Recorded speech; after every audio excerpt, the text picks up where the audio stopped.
Assalamualaikum warahmatullahi wabarakatuh. Perkenalkan, nama saya Sarifah Ali dengan NIM 1904030013 dari kelas MDS 6D. Di video kali ini saya akan menjelaskan mengenai rasio likuiditas dan rasio solvabilitas PT Akasha Wira International Tbk per 31 Desember tahun 2020. Yang pertama, saya akan menjelaskan mengenai rasio likuiditas PT Akasha Wira International Tbk per 31 Desember 2020. Rasio likuiditas adalah rasio yang mampu menunjukkan kemampuan perusahaan untuk memenuhi kewajiban atau membayar utang jangka pendeknya. Yang pertama, rasio lancar atau current ratio PT Akasha. Nah, untuk menghitung current ratio ini, kita menggunakan rumus aktiva lancar dibagi utang lancar.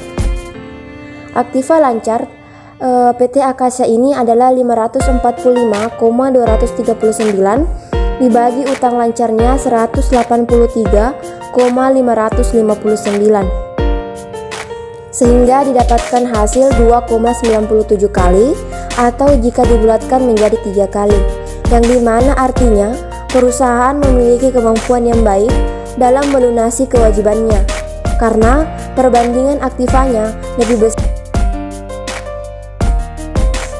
Yang kedua adalah rasio cepat atau quick ratio PT Akasha. Untuk menghitung rasio cepat atau quick ratio, kita menggunakan rumus aktiva lancar dikurang utang lancar dibagi persediaan. Nah, aktiva lancar dari PT Akasha ini adalah 545,239 dikurang utang lancar 80,118 dibagi persediaan 183,559, sehingga didapatkan hasil 2,53 kali, yang artinya perusahaan memiliki kemampuan yang baik dalam memenuhi kewajibannya. Selanjutnya, rasio kas atau kas rasio PT Akasha. Untuk mengetahui kas rasio PT Akasha, kita menggunakan rumus kas atau setara kas dibagi utang lancar. Kas atau setara kas PT Akasha adalah 338,448 dibagi utang lancar 183,559, sehingga didapatkan hasil 1,84 atau 184%, yang artinya perusahaan memiliki kas sebesar 1,84 atau 184% kali dari total kewajiban lancar, atau setiap Rp1 kewajiban lancar dijamin dengan Rp1,84 kas. Yang terakhir adalah rasio perputaran kas PT Akasha. Nah, untuk mengetahui berapa rasio perputaran kas PT Akasha, kita menggunakan rumus penjualan bersih dibagi modal kerja bersih, yang dimana modal kerja bersih ini adalah aktiva lancar dibagi utang lancar. Penjualan bersih PT Akasha adalah 673,364 dibagi aktiva lancar 545,239 dikurang utang lancar 183,559, sehingga didapatkan hasil 1,86 kali, atau kita bulatkan menjadi 2 kali, yang dimana artinya bahwa nilai rasio perputaran kas yang dimiliki perusahaan adalah 1,86 atau dibulatkan menjadi 2 kali, yang artinya penjualan bersih perusahaan diperoleh dari putaran modal bersih sebanyak 2 kali.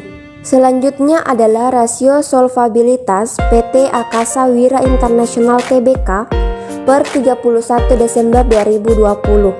Rasio solvabilitas adalah rasio keuangan yang mengukur kemampuan perusahaan untuk memenuhi semua kewajiban, baik utang jangka pendek ataupun utang jangka panjangnya. Pertama itu debit to asset PT Akasha.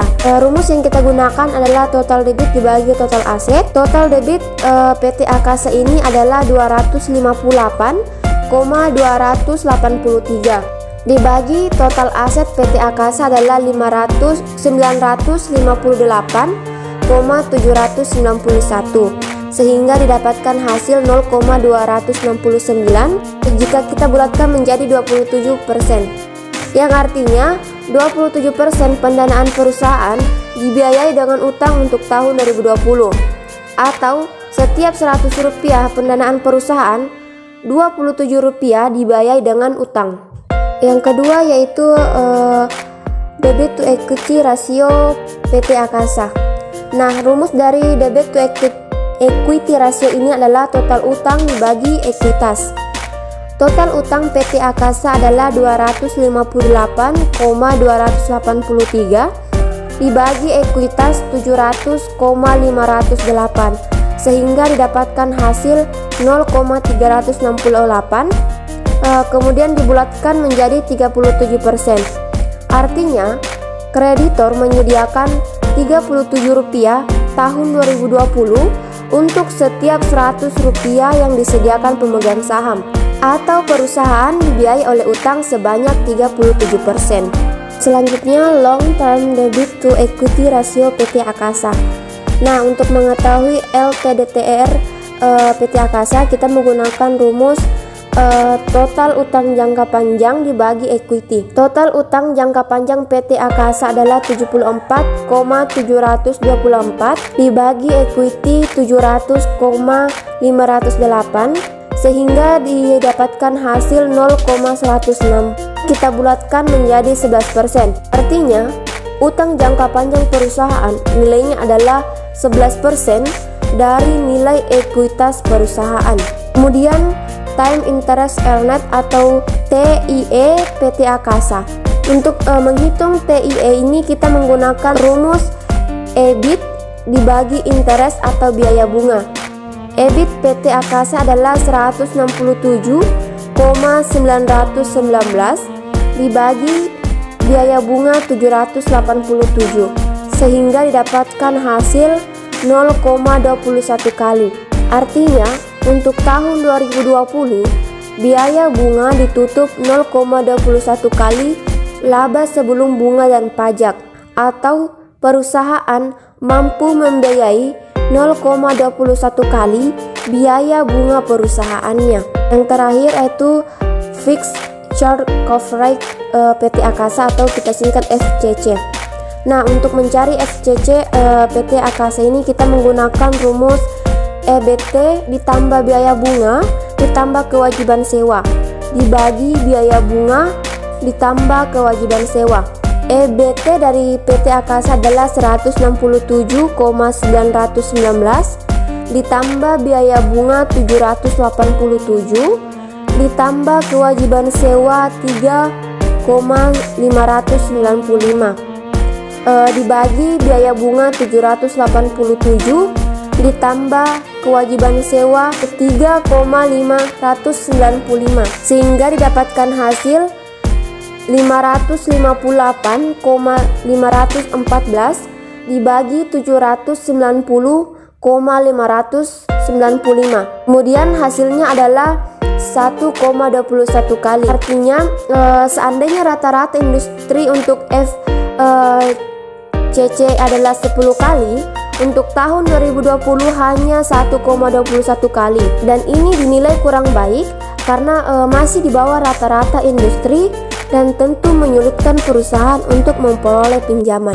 Baiklah, demikian penjelasan dari saya mengenai rasio likuiditas dan rasio solvabilitas PT Akasa Wira International Tbk per 31 Desember 2020. Sekian dan terima kasih. Wassalamualaikum warahmatullahi wabarakatuh.